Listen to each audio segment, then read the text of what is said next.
பிரகம்பானம். நீங்க ஒரு comedy horror thriller film பார்க்கணும்னு நினைச்சீங்க அப்படின்னா இந்த படம் உங்களுக்கானதுதான்.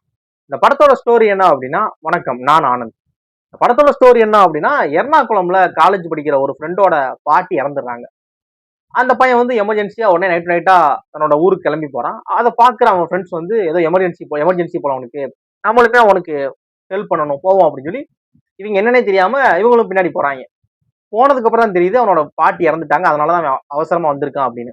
சரி, நம்மளுமே இருந்து அவங்க பாட்டி இறந்துட்டாங்களே, இங்க இருக்க வேண்டிய வேலைகள்லாம் பார்த்து நம்ம ஒரு அவங்க உடம்ப நல்லடக்கம் பண்ணிட்டு கிளம்புவோம் அப்படின்னு சொல்லி எல்லாருமே இருக்கிறாங்க. முடிச்சுட்டு எல்லாருமே காலேஜ் கிளம்புன பிறகு அங்க இறந்து போன பாட்டியோட ஆத்மா வந்து அங்க போன ஒரு பையனோட உடம்புல பூந்துருது. அவன் உடம்புல பூந்ததுக்கு அப்புறம் அவன் பண்ற விஷயங்கள் எல்லாமே பயங்கர ஸ்ட்ரேஞ்சா இருக்கு. அவன் யூஸ்வலா இருக்கிற விஷயத்துல இருந்து டோட்டலா வேற யாருக்கு வேற என்னென்னமோ பண்றான். ஒரு ஞானி மாதிரி, ஒரு அறிஞர் மாதிரி எதோ பேசுறான். பயங்கர வித்தியாசமா அவன் பண்ற விஷயங்கள்லாம் இருக்கு. இன்னொரு பக்கம் அவன் அவன் அதாவது ஒரு 70 வயசு 80 வயசு பாட்டி வந்து ஒரு 20 வயசு பையன் உடம்புக்குள்ள பூந்தாங்க அப்படின்னா அவங்களோட அந்த ஒரு மேனரிசம் இவன் பண்ணி இது இது வந்து இது வந்து சொசைட்டி மத்தியிலயுமே ஒரு பெரிய பிளேம் ஆகுறான். எல்லாருமே அவனை போட்டு புள்ளி பண்ண ஆரம்பிக்கிறாங்க. காலேஜுக்குள்ளயுமே அவன் பேர் கெட்டு போயிருது. அவன் அவன் லவ் லைஃப்மே பிரேக்கப் ஆக ஆரம்பிக்குது. ஒரு கட்டத்துல எல்லாருமே அவனை கேவா பார்க்க ஆரம்பிச்சிடறாங்க. நீ ஒரு கே போல அப்படிங்கிற மாதிரி பார்க்க ஆரம்பிச்சிடறாங்க. அவன் ஒரு பொண்ணை லவ் பண்ணிக்கிட்டு இருக்கான் அந்த மாதிரி சுச்சுவேஷன்ல. இப்படிங்கிறப்ப அவன் வந்து இதுல இருந்து எப்படி அவன் வெளியே வர போறோம், இந்த பாட்டி எப்ப என் உடம்பு விட்டு வெளியே போகும் அப்படிங்கிற மாதிரி அவனுமே ரொம்ப பயப்படுறான். அவன் உடம்பு விட்டு அந்த ஆத்மா வெளியே போச்சு அப்படின்னா அவன் வந்து ஒரு கோமாக்கு போயிருவான் அப்படிங்கிற மாதிரியான ஒரு சிக்கலும் அதுக்கு பின்னாடி இருக்கு. அந்த பாட்டியை உடம்பு விட்டு போச்சா போகலையா, இல்ல அவன் வந்து இப்படியே தான் இருந்தானா, அவனை அவன் ஃப்ரெண்ட்ஸ் காப்பாத்தினால காப்பாத்தலையா அப்படிங்கிற ஒரு மலையாளம் பிலிம் தான் இந்த பிரகம்பானம். படத்தோட ஓப்பனிங்ல இருந்து எண்டிங் வரைக்கும் படத்துல நிறைய காமெடி பயங்கரமா நம்ம என்ஜாய் பண்ணி சிரிக்கிற மாதிரியான காமெடி படத்துல நிறைய இருக்கு. ஒன்ஸ் படத்தை நீங்க ஸ்டார்ட் பண்ணீங்க அப்படின்னா அந்த படத்துல வரக்கூடிய அந்த ஃபன்னான விஷயங்களே உங்களை ஸ்டாப் பண்ண வைக்காது, பாஸ் பண்ண வைக்காது. அப்படி அப்படியே படம் உங்களை கிளைமேக்ஸ் வரைக்கும் கொண்டு போயிடும். படத்துல அந்த உடம்புக்குள்ள அந்த பாட்டி புகுறதாகட்டும், திரும்ப அந்த உடம்பு வெளியே போறதுன்னு சொல்லி அந்த விஷயங்கள் இருக்குல்ல, அதுக்கு பின்னாடி பயங்கர சயின்டிபிக்கா ஏதோ மாந்திரிகம் அப்படிலாம் இல்லாம சிம்பிளான ஒரு லாஜிக்ல ரொம்ப கன்வின்சிங்கா கொடுத்துருந்தாங்க. அது எந்த இடத்துலயுமே பெருசா நம்ம லாஜிக் யோசிக்கிறதோ இல்லையே இது கரெக்டா இல்லையா அப்படிலாம் இல்ல. அது கன்வின்சிங்கா இருந்துச்சு, கரெக்ட் தானே அப்படிங்கிற சிம்பிளா, அது ரொம்ப பெருசாலாம் யோசிக்கல, சிம்பிளா முடிச்சிருந்தாங்க.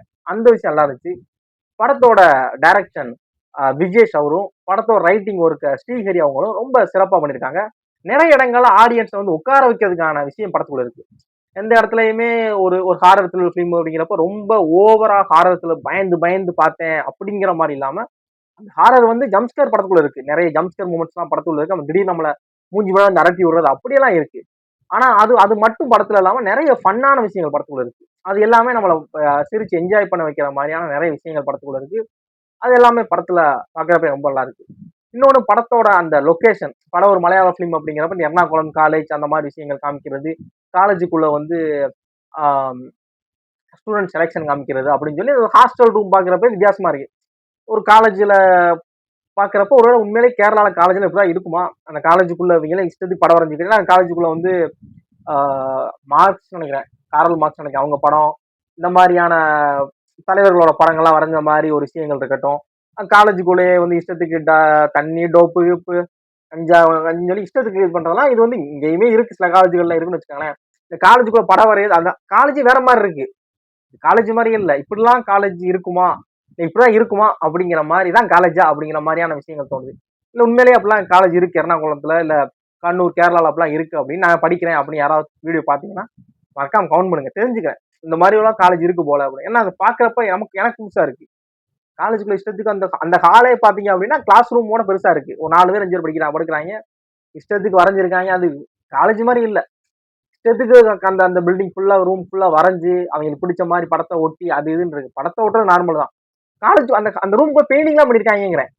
தலைவர்கள் அவங்களுக்கு பிடிச்ச மாதிரி தலைவர்களோட பெயிண்டிங் எல்லாம் பண்ணி வேற மாதிரி இருக்கு அப்படிங்கிறது. அது மாதிரி படத்துல வந்து ஒரு மலையாள பிலிம் அப்படிங்கிறப்ப அந்த அவங்க காமிக்கிற அந்த வீடு, அந்த லொக்காலிட்டி, அந்த சிச்சுவேஷன், அந்த சினிமாட்டோகிராஃபி ஒர்க் எல்லாமே சூப்பரா இருக்கு. அதெல்லாம் பாக்குறப்ப நல்லா இருந்துச்சு. படத்துல நிறைய இடங்கள்ல வந்து மாண்டேஜ் காட்சிகள் நிறைய இருக்கு. அது எல்லாமே அந்த காலேஜை வச்சு வர மாண்டேஜ் காட்சிகள் வந்து பாக்குறப்ப பெரிய ரசிக்கும்படியா இருக்கு. எனக்கு படத்துல வந்து இந்த ஃபன்னான விஷயம் வந்து காமெடி தான் ரொம்ப நல்லா இருந்துச்சு. எல்லா காமெடியுமே கிட்டத்தட்ட எல்லா காமெடியும் என்ஜாய் பண்ண மாதிரி தான் ஃபீல் ஆச்சு. படம் வந்து G5ல தான் தமிழ் டப்ல அவைலபிளா இருக்கு. ஜி5 தமிழ் அவைலபிளா இருக்கு. தாராளமா பார்க்கலாம். பார்க்க நினைச்சீங்க அப்படின்னா உங்க ஃபேமிலியோட படத்தை பாருங்க. கண்டிப்பா என்ஜாய் பண்ணுவீங்க. பார்த்து உங்களுக்கு இந்த படம் பிடிச்சிச்சு அப்படின்னா, வேற ஏதாவது மலையாள படத்தை ரிவ்யூ பண்ண நினைச்சீங்க அப்படின்னா, அந்த படத்தோட நேம நம்ம கண்டிப்பா சொல்லுவீங்க. படம் தமிழ் டப்ல அவைலபிளா இருக்கான்னு பார்த்துட்டு கண்டிப்பா ரிவ்யூ பண்றேன். ஏன்னா தமிழ் டப்ல இருந்தா மட்டும் தான் ரிவ்யூ பண்ண முடியும். அதான் நமக்குமே புரியும். பாருங்க. பார்த்துட்டு உங்களோட ஒப்பீனியனை மறக்காம ஷேர் பண்ணுங்க. தேங்க்ஸ் ஃபார் வாட்சிங்.